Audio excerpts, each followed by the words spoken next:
शिंदे गटात कुरबुरी, शिवसेनेच्या कार्यकर्त्यांनी रोखला मुख्यमंत्र्यांचा ताफा, सह्याद्रीमधून बाहेर पडत असतानाच गराडा। मुंबईतील लोकसभेतील पराभवानंतर शिंदे गटात कुरबुरी सुरू झाली आहे। स्थानिक पदाधिकाऱ्यांविरोधातील रोष बाहेर येऊ लागला असून सोमवारी रात्री सह्याद्री अतिथीगृहामधून बाहेर येत असताना त्या भागातील शिवसेनेच्या कार्यकर्त्यांनी शिंदे यांचा ताफा अडविला। यामुळे प्रशासनाची तारांबळ उडाली।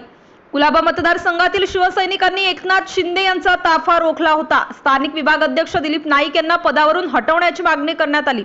याचा व्हिडिओ व्हायरल झाला आहे। यामध्ये काही शिवसैनिक दक्षिण मुंबईला वाचवा असे सांगताना ऐकायला येत आहे।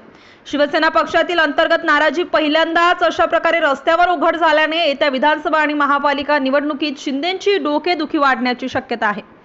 एकीकडे मंत्रिमंडळ विस्तार न झाल्याने शिंदेंसोबत गेलेले आमदार नाराज आहेत। अनेकदा या आमदारांनी नाराजी बोलून दाखवली आहे। गेल्या 2.5 वर्षांपासून शिंदे सरकारने सोबत आलेल्या आमदारांसाठी मंत्रिमंडळ विस्तार केलेला नाही, महामंडळांवरही नियुक्त्या केलेल्या नाहीत।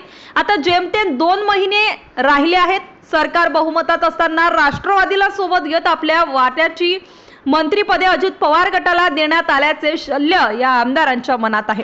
परंतु आता 2 महिने राहिलेत। या उरलेल्या काळासाठी तर मंत्रिपद मिळू दे म्हणून अनेक इच्छुक आमदार डोळे लावून आहेत।